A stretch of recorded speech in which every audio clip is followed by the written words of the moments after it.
बिस्मिल्लाहिर्रहमानिर्रहीम। अस्सलाम वालेकुम। कैसे हैं आप सब? मैं उम्मीद करती हूँ आप सब बिल्कुल ठीक होंगे। अल्लाह ताला हम सबको बहुत खुश रखे, हर तरह की बीमारियों से, परेशानियों से बचाए। आमीन सुम्मा आमीन।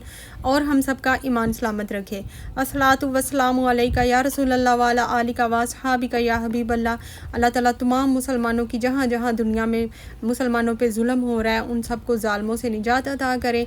तो आज का व्लॉग हो गया है स्टार्ट, और आज का व्लॉग वॉइस ओवर करते हुए तो मैं बहुत अच्छे मूड में हूँ, लेकिन ये जो क्लिप आप देख रहे हैं उस टाइम जो है ना वो बड़ी ही थोड़ी अच्छी कंडीशन नहीं थी। तो इस तरह का चल रहा था कि दिल उदास हो तो दुनिया की सारी रौनकें ज़हर लगती हैं, इस तरह का हिसाब चल रहा था। जिसकी वजह से ना मैं घर से बाहर निकल आई। मैंने कहा थोड़ा सा राउंड लेके आती हूँ। कुछ लेना तो नहीं था, बकाले वगैरह नहीं जा रही हूँ।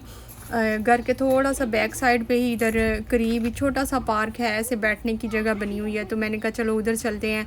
तूर भी थोड़ा सा खेल रहेगा, घर में शोर कर रहा था। तो मैंने कहा इससे पहले कि कहीं से कंप्लेन आए कि इस बच्चे को सुकून से बिठाएं, मैं इसको खुद ही बाहर ले जाती हूँ। तो थोड़ा मेरा अपना भी जो है ना, मैं डिप्रेशन से बाहर निकलूँ, इसलिए वेदर अच्छा हुआ था। तो ये टाइम है तकरीबन असर की नमाज़ के बाद मैं निकली हूँ। तो मैंने कहा था मैं देखूँगी उधर कितने लोग होते हैं, उस हिसाब से मूड तो मेरा ये है कि मैं मगरिब तक बैठूँगी। तो ये है छोटा सा पार्क, और इधर एक वूमेन पहले से बैठी हुई है अपने बच्चे को लेके। तो मैंने कहा चलो थोड़ी सी कंपनी भी मिल गई है। ऐसे बिल्कुल अकेला बंदा बैठा हो ना तो वो थोड़ा अजीब सा लगता है, और सऊदी अरेबिया में तो स्पेशली ऐसा मुझे फ़ील होता है। लाइफ भी इतनी बोरिंग फ़ील होती है। खैर माहा ने बड़ा इंजॉय किया, तूर ने भी किया ही है, उससे ज़्यादा तो माहा ने किया है। और बेटियों की ये वाली लाइफ कितनी ब्यूटीफुल होती है। हम भी जब इतनी एज में थे हम भी ऐसे ही ये पींग पे झूले लेना इतना अच्छा लगता था। हम तो घर में दरख्त होते थे तो उसके ऊपर रस्सी बांध के तो झूले लिया करते थे। मैं भी, मेरी बहनें भी, और साथ में मेरी कज़नें भी। तो बड़ा मज़ा आया करता था। मुझे तो अपना बचपन याद आ गया ये देख के। उस टाइम नहीं याद आया था, अब याद आ रहा है जब मैं इसकी एडिटिंग कर रही हूँ। तो इधर तूर इसको झूले दे रहा था माहा को। माहा मैडम ने सबको नौकर बनाया हुआ था।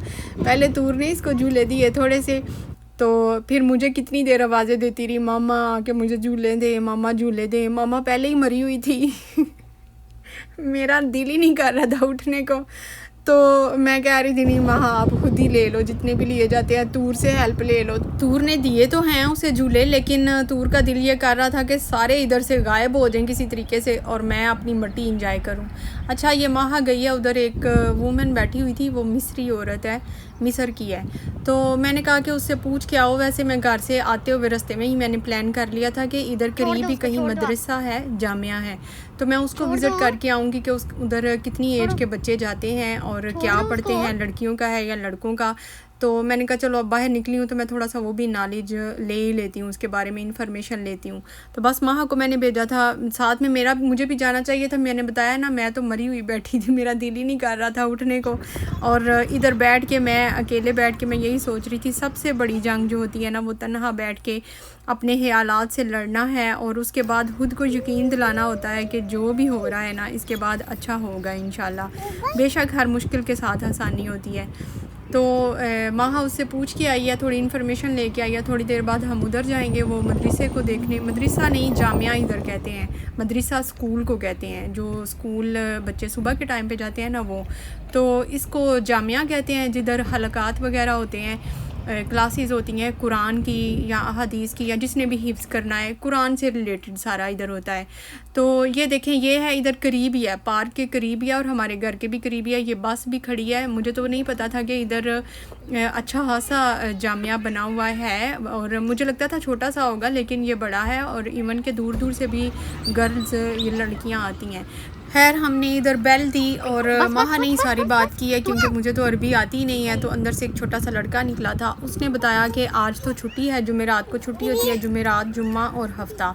तो उसने कहा कि फिर उसके बाद आएँ, तो इंशाल्लाह हम उसके बाद जाएंगे और देखेंगे कि इधर उसने बताया है कि बड़ी लड़कियां भी होती हैं, छोटी भी लड़कियों का है। तो मैं सोच रही हूँ कि मैं भी इधर अपना एडमिशन करवा ही लूँ। तो कुरान की तालीम हासिल करेंगे, साथ में अरबी का नॉलेज जो है ना वो थोड़ा ज़्यादा होगा। और असर के बाद इसकी क्लासेस होती हैं, मगरिब तक होती हैं। तो सोच रही हूँ अगर मैं ना गई तो माह को तो मैं इंशाल्लाह ज़रूर भेजूँगी। जितनी देर इधर हैं या नहीं वो अल्लाह को पता है, लेकिन जब तक हैं है भी करीब तो क्यों ना बंदा थोड़ा सा फ़ायदा उठाए। तो ये देखें तूर जो है ना वो मट्टी से ऐसे खेल रहा है कि उसका दिल कर रहा है कि सारे गायब हो जाएं और वो मट्टी को खाए भी, सर में भी डाले, आंखों में भी डाले, मुंह में भी डाले, लेकिन उसे मैं थोड़ी थोड़ी देर बाद ना रोक देती हूँ। माँ इसको इतनी दफ़ा आवाज़ें दे रही है, आओ मैं गोद में बैठा के आपको झूले देती हूँ, लेकिन ये डरता है। कभी भी हम इसको पार्क में कहीं भी लेके ही नहीं गए। तो ये फ़र्स्ट टाइम ऐसे हुआ है कि मैं इसे लेके बाहर आई हूँ और इसने झूले वगैरह देखे हैं। और ये इधर गुज़रते हुए छोटी छोटी बच्चियाँ हैं, वो भी आती हैं झूले लेके, फिर भाग गई थी, थोड़ी देर ही रुकी थी। तो आप सबका बहुत शुक्रिया। मैं ये बात बोलना ही भूल गई हूँ कि आप सब ने इतनी दुआएं दी, मेरी अम्मी के लिए इतनी दुआएं की हैं कि अल्लाह ताला, हमें पता नहीं होता कि किसकी दुआ कबूल कर लें। तो इसीलिए मैंने आप सब से रिक्वेस्ट भी की थी। तो पहले तो आप सबका बहुत शुक्रिया। और उसके बाद ये कि मेरी अम्मी की जो अभी किस कंडीशन में है, उनकी अपडेट क्या है, वो भी मैं आपको बताती हूँ। अल्लाह का शुक्र है, पहले से कुछ बेहतर है, बोला जा रहा है, थोड़ी आवाज़ बेहतर हुई है, थोड़ा बोलने के काबिल हुई हैं। और मेरी बाजी आई हुई थी अम्मी के पास लुक आफ्टर करने के लिए, मेरी बड़ी सिस्टर। तो अल्लाह ताला उनको भी जज़ा दें। ये भी नसीबों की बात होती है, किसके नसीब में ये इतनी कीमती चीज़ आती है, माँ की खिदमत करना, ये सब के हिस्से में नहीं आती है। जिसके नसीब में अल्लाह ने लिखा है ना, उसे ही मिलनी है। हम चाहे दूर बैठ के जितना मर्ज़ी रोते रहें और तड़पते रहें, लेकिन नसीब तो उसके में थी ना। तो खैर बाजी आई, उसने थोड़ी लुक आफ्टर की है अम्मी की, और उसके बाद वो अम्मी को साथ ही ले गई हैं। बाजी मेरी लाहौर होती है, तो वो अम्मी को अपने साथ ही ले गई है उधर। फिर जो भी टेस्ट वगैरह करवाने हैं या चेकअप वगैरह करवाना है, तो इंशाल्लाह बाजी ही अम्मी की लुक आफ्टर करेगी। तो आप सबका बहुत शुक्रिया। मैं अब आप सबके नाम नहीं ले सकती, लेकिन थैंक यू सो मच दिल की गहराइयों से। पता नहीं शायद आप में से किसी की दुआ कबूल हो गई हो। ब्लू लीफ, आपका स्पेशली शुक्रिया। आपने मुझे कहा कि जब भी इस तरह की कंडीशन होती है तो सजदे में अल्लाह 2 नफल पढ़ के तो उधर रो लिया करें। बिल्कुल हमें अल्लाह के सामने ही रोना चाहिए, हमें बंदों के सामने, इंसानों के सामने रोना ही नहीं चाहिए, क्योंकि फ़ायदा ही कोई नहीं है, कोई हमारे लिए कुछ नहीं कर सकता। तो वो बस मैं थोड़ा सा ना आउट ऑफ कंट्रोल हो गई थी, मेरे खुद पे काबू नहीं रहा था। वो भी ज़्यादा शायद इसलिए हो गया था कि अम्मी घर में अकेली होती हैं, तो ज़्यादा टेंशन हो गई थी। नहीं तो मेरी अपनी भी कोशिश होती है कि हम अल्लाह के सामने ही रोएं और उसी से मांगें। इंसान किसी के लिए क्या कर सकता है, इंसान तो खुद बेबस है। तो थैंक यू सो मच। वैसे मैं सोच रही थी आप नाइस कहना भूल गई थी। ये पहली दफ़ा नहीं, सेकंड टाइम ऐसे हुआ है आपने नाइस नहीं कहा।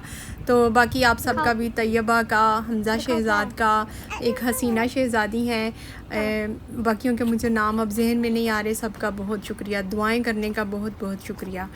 जब वक़्त हमारे ख्वाबों को तहस नहस कर रहा होता है ना, तो हमारी जो माँ है वो अपने मसल्ले पे इन्हें दोबारा तमीर कर रही होती है। तो माँ की वैल्यू हम सब जानते ही हैं। वक़्त हम सब के पास बहुत कम है, जितना हो सके माँओं का अदब करें, पेरेंट्स का अदब करें, उनका एहतराम करें, उनकी फरमाबरदारी करें, जितनी हो सकती है उनकी खिदमत करें, किसी भी तरह से कर सकते हैं ज़रूर करें, क्योंकि ये वक़्त दोबारा मिलना नहीं है। ये सोच के मुझे ज़्यादा तकलीफ़ होती है। अच्छा ये देखें, नया चांद, नया महीना हो गया है स्टार्ट, और ज़िलक़ादा का महीना स्टार्ट हुआ है। हुर्मत वाले महीने होते हैं 4, हम सबको पता ही है, ज़िलक़ादा, ज़िलहज, मुहर्रम और चौथा है रजब का। तो ज़िलक़ादा जो है वो भी हुर्मत वाला महीना है, यानी हुर्मत वाला महीना यानी कि इज़्ज़त वाला महीना। तो इन महीनों में, इज़्ज़त वाले जो महीने हैं, इनमें नेक अमल का अजर बढ़ जाता है। सूरत तौबा में अल्लाह ताला ने फरमाया है। तो हमें हुर्मत वाले महीने का एहतराम करना चाहिए और नेक अमल ज़्यादा से ज़्यादा करने की कोशिश करनी चाहिए। और ये देखिए बिल्लियों की आज आई है शामत, कोई बिल्ली सुकून से नहीं बैठी असर से लेके मगरिब तक, जब तक हम घर नहीं जाएंगे तब तक। इन दोनों ने ना बिल्लियों की दौड़ें लगाई हुई थी। तो माँ भी साथ में छोटी सी बच्ची है बेचारी, अभी पता नहीं इसने कब बड़े होना है। तूर के साथ बिल्कुल ऐसे ही होती है जैसे तूर की हम उम्र है, और ऐसे ही दोनों घर में भी इन्होंने हल्ला मचाया होता है और बाहर भी दोनों की दौड़ें लगी हुई थी। तो चांद माशाल्लाह बहुत प्यारा लग रहा है। सबको मुबारक हो और सबको अल्लाह ताला हमें नेक अमल करने की इस महीने में ज़्यादा से ज़्यादा तौफीक दे। अगला महीना ज़िलहज का स्टार्ट हो रहा है। जो लोग तड़प रहे हैं हज पे जाने के लिए, अल्लाह ताला उनकी दुआएं कबूल करें और उनको भी हज की सादत नसीब फरमाएं। जो जा रहे हैं वो खैर वाफियत के साथ जाएं और वापस आएं और अल्लाह ताला उनका हज कबूल फरमाएं। तो मगरिब की अज़ानें हो गई हैं, हम घर जाके मगरिब की नमाज़ पढ़ेंगे और उसके बाद कुछ खाने पीने का जो अरेंज करना है वो हम देखेंगे। तो इधर मैंने टमाटर, प्याज और अदरक, इन 3 चीज़ों को मैंने कर लिया है बॉयल और इनको मैं कर रही हूँ ग्रैंड। तो मैं बना क्या रही हूँ वो मैं बताती हूँ। पहले दुरूद पाक पढ़ लेते हैं। अल्लाहुम्मा सल्ली अला मुहम्मदिन व अला आलि मुहम्मद कमा सल्लैता अला इब्राहीम व अला आलि इब्राहीम इन्नका हमीदुम मजीद।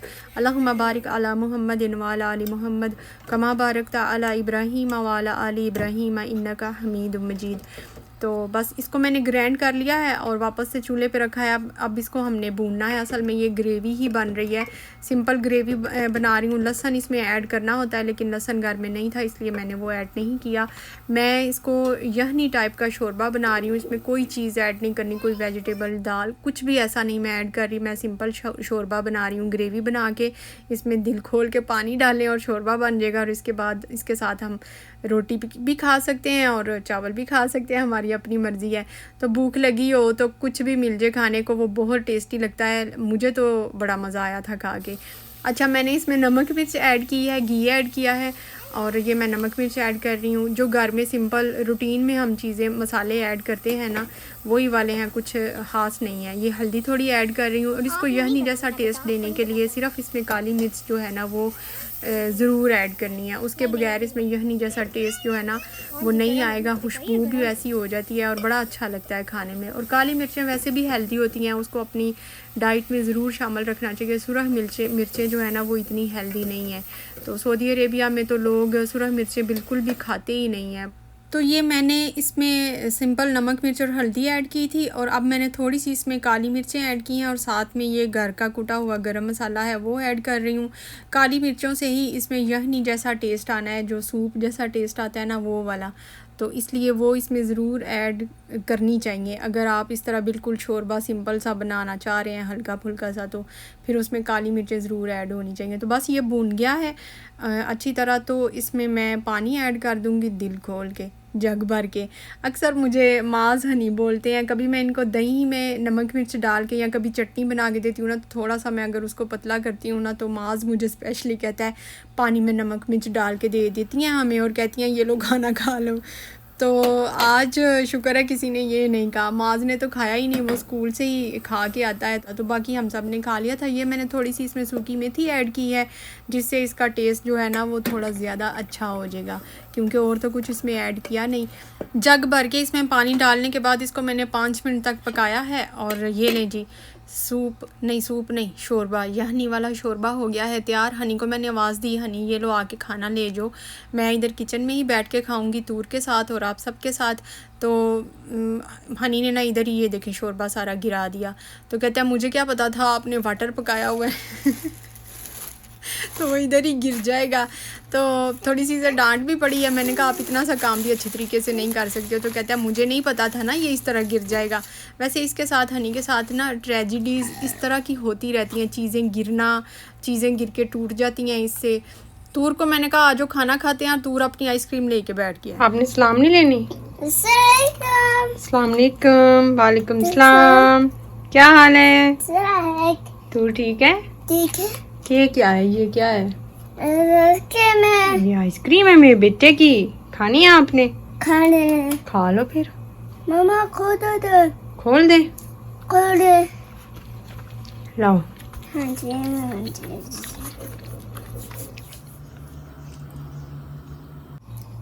यमी है? कितनी यमी है? ज्यादा ज्यादा? सदा। हाँ, मेरे बेटे को अच्छी लगती है। राइट हैंड से खाओ, राइट हैंड से। बिस्मिल्लाह भी पढ़ लेते हैं। माशाल्लाह। गाइस को भी दे दो, फ्रेंड्स को।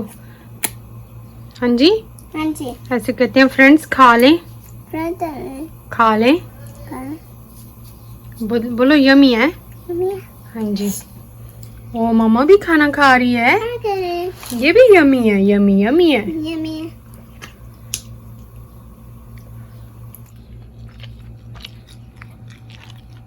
मुझे नहीं देनी है आपने? मुझे भी दे दो। मैं खा लूं? खा लो। आप खाओ। बहुत यमी है। मुझे बड़ी देर से एक शेर ज़हन में आ रहा है जो कि मैं सुनाना चाह रही हूँ। जिनकी माएँ उनसे दूर हैं, जैसे कि हम परदेश में बैठे हुए हैं, हमारी माएँ हमसे दूर हैं, स्पेशली ये उनके लिए है। इतने हसीन चेहरे मिले तुम नहीं मिले, कुछ तो तुम्हारे जैसे मिले तुम नहीं मिले, बारिश फ़िज़ा तुम्हारी पसंदीदा चाय भी, मिलने के सब इशारे मिले तुम नहीं मिले। अम्मी है तुहाडे वास्ते वे स्पेशली मैं तुहानू बड़ा प्यार करनी हाँ। मेरी अम्मी को चाय भी बड़ी पसंद है। अच्छा, हम अपने ज़िंदगी में हमारे साथ जितने भी रिश्ते जुड़े हुए होते हैं ना, हम तकरीबन उन सब से ही प्यार का इजहार करते हैं। हम अपने हस्बैंड से करते हैं, हस्बैंड अपनी वाइफ से प्यार का इजहार करते हैं, हम अपने बच्चों से करते हैं, हम उनको कहते हैं हम उनसे प्यार करते हैं। लेकिन अगर हम नहीं इजहार करते तो अपने पेरेंट्स के साथ नहीं करते। हम उनको कभी अल्फाज में बोल के नहीं कहते हैं कि हम आपसे कितना प्यार करते हैं। कुछ लोग कहते हैं लेकिन मेजॉरिटी नहीं कहती। तो प्लीज़ अपने पेरेंट्स के साथ प्यार का इजहार करें लफ्ज़ों में बोल के। तो बस ये था मेरा छोटा सा व्लॉग। मिलते हैं नेक्स्ट व्लॉग में, तब तक के लिए टेक केयर एंड अल्लाह हाफिज़।